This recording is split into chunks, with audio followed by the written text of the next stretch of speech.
अगदी कमी वयामध्ये सुद्धा मासिक पाळी येते. काय आहेत त्यामागची कारणं? चला बघूयात. नमस्कार, मी डॉक्टर स्नेहांजली. आजकाल आईवडील त्रस्त आहेत, कारण अगदी लहान लहान म्हणजे 10, 11, 12व्या वयात सुद्धा मासिक पाळी येते. पण काय बरं कारण आहेत? कदाचित आपण टाळू शकतो का? चला बघूयात.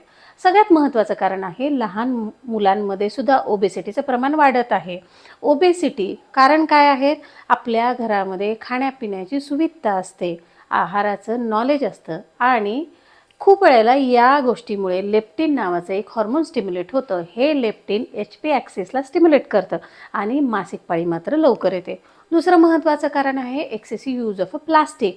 पाहायला गेलं तर प्रत्येक गोष्ट प्लास्टिकमध्ये येते, म्हणजे अगदी दूध असेल, पॅकेज फूड असेल, प्रत्येक गोष्टीमध्ये प्लास्टिकचा वापर इतका जास्ती झालेला आहे. कळत नकळत आपल्या आहारातनं हे प्लास्टिक आपल्या शरीरामध्ये जातं आणि ते सुद्धा एक प्रमुख कारण आहे. तिसरं महत्त्वाचं कारण म्हणजे काय? Lack of exercise. अगदी मैदानी खेळ तर बंदच झालेली आहेत. मैदानी खेळ बंद झाल्यामुळे ओबेसिटी वाढत आहे आणि त्यामुळे सुद्धा मासिक पाळी लवकर येते. आणि सगळ्यात महत्त्वाचं आणि प्रमुख कारण असं मी म्हणेन, अगदी छोट्या छोट्या मुलांमध्ये, अगदी LKG UKGमध्ये असतील तरीसुद्धा स्ट्रेस, टेन्शन हे वाढत आहे आणि हे सुद्धा एक मुख्य कारण आहे. आपण आई वडील म्हणून बघूयात हे टाळता येतं का? धन्यवाद.